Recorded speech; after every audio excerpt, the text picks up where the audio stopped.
Hello, welcome to Water Sign Philippines. So, ito yung reading natin for water sign. Cancer, Scorpio, Pisces. Take only what resonates. Hindi po ito magre-resonate sa lahat. So, kunin mo lang yung mga messages na magre-resonate para sa'yo. Sa mga hindi pa nakaka-subscribe sa ating channel, pahit na lang ng subscribe button, notification bell.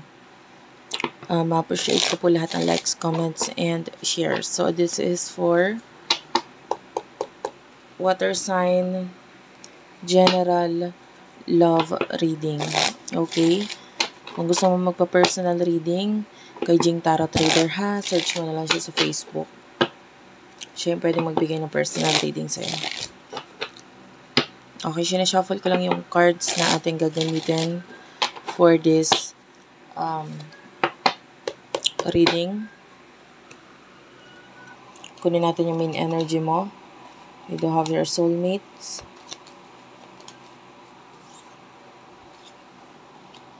Healing heart. And coffin. Bottom of the deck, we do have your cassette. And then yung person na nakakonect mo.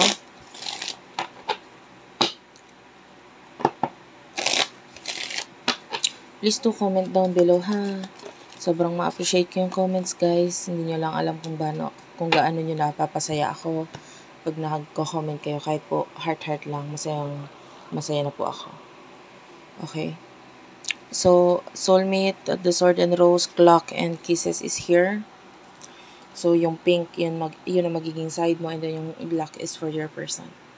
So, nakikita natin dito, I feel like, hindi lang isa, but maybe a lot of people na sabihin na nating soulmate, no?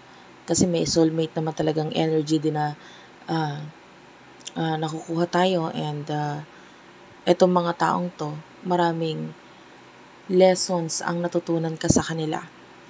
And then, for what I can see here, pwedeng paulit-ulit eh.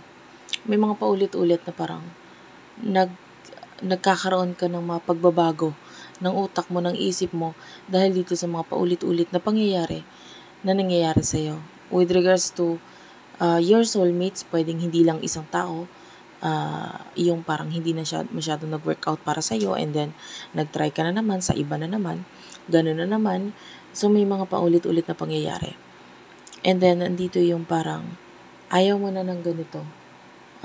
Gusto mo na ng transition or change. So, we do have your cassette and passion. For some of you, although gusto mo ng change, may parte pa rin sa nakaraan mo na parang, this is something na parang hindi mo akalain na gagawin mo sa buhay mo, pero may mga ginawa ka dito sa past na ito na parang hindi mo pa rin makalimutan. For some of you, that is emotions, no, na hindi mo makalimutan mula dito sa mga taong to. For what I can see here, this is a person nakakonect mo. There's a lot of love, attraction mula dito sa taong to. But with the sword of the rose, nakikita natin yung pagkat ng connection ninyo ng person na ito, na pwedeng hindi sinasadya or hindi gustong mangyaring ikat. But, with the clock, I feel like there's silence between the two of you. Okay, kasi may mga biglaang pangyayari na hindi mo in-expect at hindi niya rin in-expect na mangyayari sa inyo. And, for what I can see here, nagpo-focus ka talaga sa mga new beginnings mo. So, ano yung mga thoughts and emotions ninyo nitong person na to? You do have your hammer. Yeah, the sword and rose. Cupid's arrow. Bottom of the deck is the golden mirror.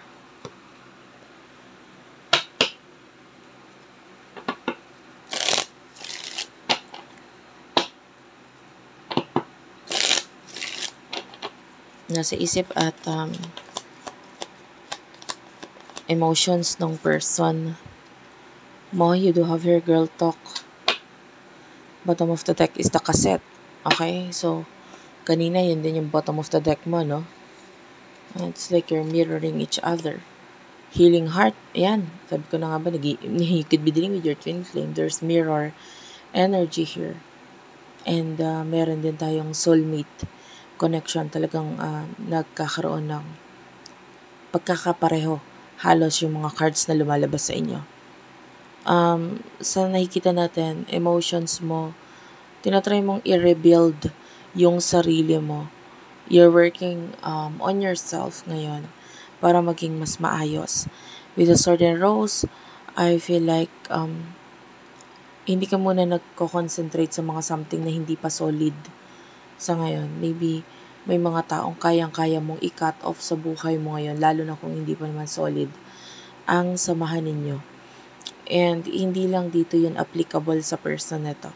Pati sa mga person na kakonect mo, friends, katrabaho, pag hindi pa naman masyadong solid or wala pang masyadong pinagsamahan, madali lang para sa'yo i-cut off itong mga taong to.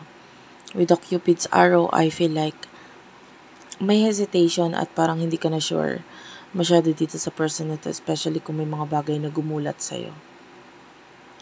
Pagdating sa person na to, this person wants to heal din sa sakit na nararamdaman niya. And I feel like currently your person is moving on, having fun. May love tayong nakukuha dito. Pero I feel like tinatry niya ring like maybe mag-connect sa iba na pwedeng may potential na may like connection sa kanilang dalawa na ngayon ay parang unti-unting nagbo-bloom, unti-unting nagkakaroon ng something and may emotions na dito.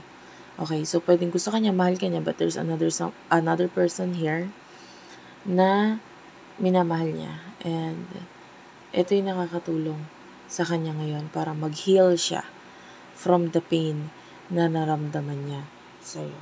Okay, so ano yung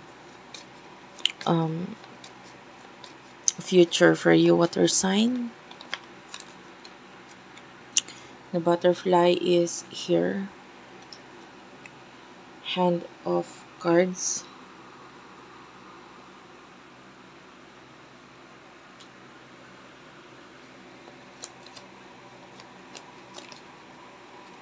Keys on a ring is here. Bottom of the deck is the mask. For your person, future energies. Meron tayong not enough, healthy choice and karmic relationship.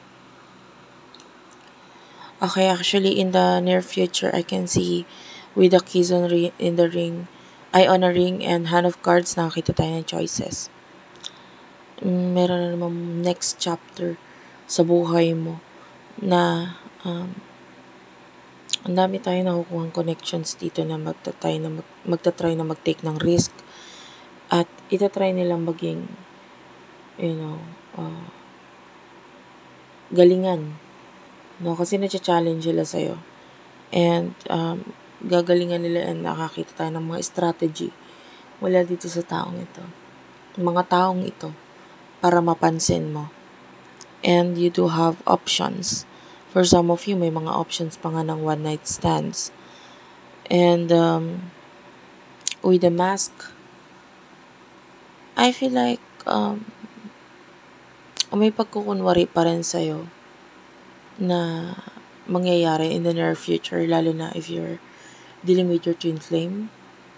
So, pwedeng pagkukunwari na hindi ka nasasaktan, na hindi ka nahihirapan, na parang ayaw mo makipag-connect or makipag-usap sa kanya, but for what I can see here, you want to talk, you want communication, pero lumalayo or tumatakbo ka na lang, umaalis ka na lang kasi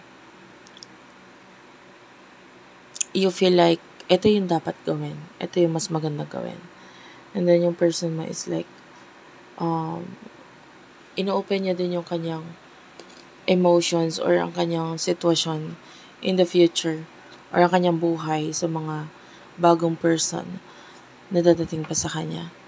And I feel like the person na possible na makakonect or nakakakonect na ngayon na person mo is pwedeng magbigay ng lungkot sa person mo or ma-realize niya na parang hindi okay tong choice kong to, parang ganun.